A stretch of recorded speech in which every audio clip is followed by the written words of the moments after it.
Tervetuloa tänne meidän Talk Show-ohjelmaan. Nyt on vuorossa eduskunnasta tuttuja. Aloitetaan.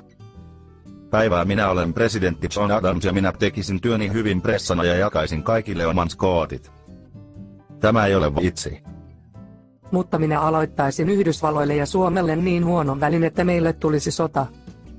Ja astuttaisin maapallon kuumilla kemikaaleilla, että jäätiköt sulaisivat. Ette osaa tehdä mitään, mä ammun teidät kaikki, jos en pääse pressaksi. Ja muistakaakin se. Minusta tulisi rauhaa rakastava presidentti, joka laittaisi uuden lain voimaan, että kaikki syövät vain pinaattilättyjä ja minun makaronilaatikkoa. Ja no, siinä oli meidän presidentit, kiittäkää heitä kerran vielä.